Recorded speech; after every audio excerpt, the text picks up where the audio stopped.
Last week we were given a hotfix late in the week, which fixed quite a few things, thankfully.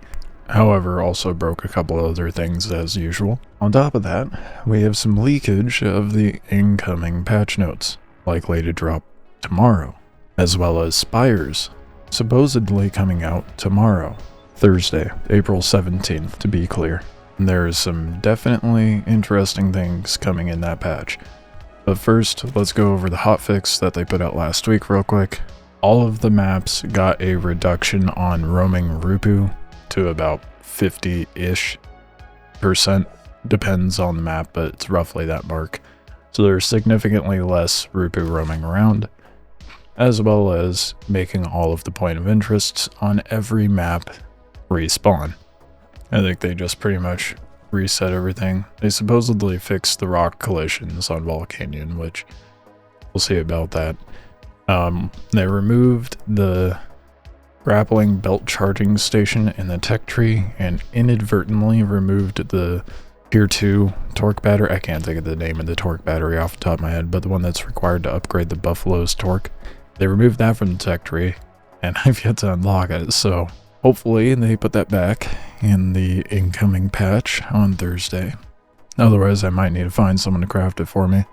Moving on to crafting, they increased the cost of triple stitch chest armor from 6 to 12 and reduced the XP given. They fixed fire darts being too cheap in the tier 3 woodworking station and also made fire darts able to be placed in ammo chests. Added a recipe for ancient repair hammer, changed toboggan recipe to remove feathers, added potions to clay pot. Thank you. Oh my gosh, that was very annoying that happened. Haven't had to deal with it for a while now, but still. I think this hotfix came out on Friday last week. The Apple Cambaro no longer gives you 40k XP, so can't XP farm that way anymore, everybody. But we can use sickles on the apples. You can farm apples kind of fast that way. I think you get about 7 when you use a scythe. And they set the repair station output to 4. There's been some PvP balance. The scattershot damage base has been set to somewhere in the middle of what it was originally and what they set it to prior to this hotfix. So it's a nice happy medium. You can about 3 to 4 shot someone depending on the ammo and armor, obviously. Explosive darts have been nerfed. They went from a 30 to 3 damage. It's insane. Increased explosive radius and damage fall off, and increased the deviation. Rocker reload went from 3 seconds down to 2 seconds and increased the distance and speed modifiers. They made steering lever cage a small spot instead of taking up, what was it, a medium or a large spot before? I don't remember.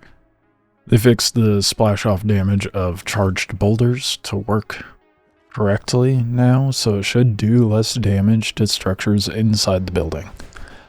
And they increased the repeater dart velocity / range, so if you guys are fancying the repeater, I can't really use that as being a solo. I mean, I could, but it's not practical, but should be better now. And then, last but not least, a few miscellaneous stuff, like fixing crash related to repairing an item without a repair recipe. That's kind of funny. We now have an icon for the vault. They added stamina and water values to the character HUD widget. The mollusk packing interaction is no longer on the door. Thank you. That was maddening. They reduced the minimum and maximum amount of water at the vitamin trader. So now it's 10 minimum, 50 max. Fixed, hopefully, players going to off-map lobby on enemy walkers. It's kind of funny. Be in the middle of a fight, almost die in the lobby out. That would be so ratty to do. Fixed module fabricator being single use. Should last 15 minutes after first successful craft. So to clarify, if you find an ancient fabricator that wasn't smoking before you showed up, you are actually the first one there and you start crafting. That's when the 15 minutes start. However, you find a fabricator and someone happened to have crafted on it before you, and then that timer's already started. So once you find one, craft as much as you can. Hopefully you get the full 15 minutes. Now, let's move on to what was leaked. I'll get the not so exciting stuff out of the way real quick. Stopped Cobra movement when not in drive mode. Lowered proxy center of mass, disabled damaged structures on damage protected walkers, so you can't clear someone's deck even though they're in a protected area. Restored previous stamina regeneration values for players. Fixed bad walker modules calculation formula. And fixed torque battery and pack mule modules. Someone on stream was mentioning the pack mule module wasn't working appropriately, so that's good news. Removed meteor cores from proxy. Removed torque battery from torque walker upgrade recipe. Removed schematics and rigs from being added into proxy claim container. Reduced torque effectiveness with missing wings. Oh, interesting. That makes sense. Claiming areas for proxies have been increased from 0.5 to 0.66.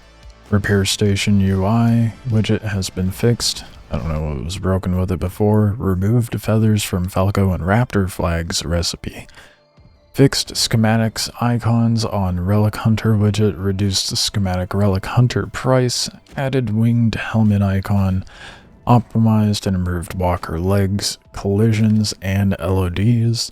Fixed driver cage being destroyed on placement. Oh, I'm so glad I never ran into that. It's not super expensive, but it's not cheap to make that. Fixed tech tree location of steering levers and cage. So I'm curious where they put those down then. Now for the two things coming that completely overshadows the entirety of the video. First off, an artisan soil auger is being added to official. So currently, as it stands, you are not able to build or place things down on event tiles. So how are you to excavate clay patches other than taking your little spade and hitting the mounds on the patch? Craft an excavator on site, which is an exploit, obviously, but it's what we have to do at the moment. However, this makes it to where we can just have it on the side of our walker, pull in, excavate, pull out. Beautiful. I love it. I'm slapping this on my buffalo ASAP. Last but not least, base modules. The ones that we know of so far will be craft, storage, stack size, armor, and maintenance modules. Craft modules will increase the base craft speed. Storage modules will increase the slots in every chest. Stack size modules will increase the, stack size within every chest by a certain percentage. Armor modules, all base structures gain a percentage of HP. Maintenance modules decrease the maintenance cost. Pretty self-explanatory. Those were the whispers in the Discord. Whether base modules come this incoming patch or not, I don't know. But all we've seen is them yell base modules after the leaked patch notes. So here's hoping it comes this week. I don't know. Knowing Donkey Crew, it's a big maybe, but that would be sick. If not, I could see it coming out next week, the base modules. But at least we get the artisan augur. That's huge for clay farming, especially for a solo. Well, that's about it. Sorry, Xbox players, but no news for you guys. Unfortunately, it seems like the devs are hoping that the cert goes through with the patch, but I don't think that's gonna happen this week. We can hope though. I mean, I'm making videos for Last Oasis, so I'll be right here with you, huffing copium. It be what it be. It's a little scuffed and things are kind of in an ebb and flow as far as development goes, so at least you'll have a little bit more of a polished version when the actual product rolls out, and you're not dealing with the scuffed mess that everybody else is. Not to say it won't be scuffed when Season 6 actually gets pushed out. Anywho, you can catch me live in the evenings with The Last Oasis, maybe Star Citizen depending on the day. Definitely Star Citizen in the morning, so if you have questions, go ahead and hop on any stream and ask me, or join the Discord and ask questions. See you in the sand soon.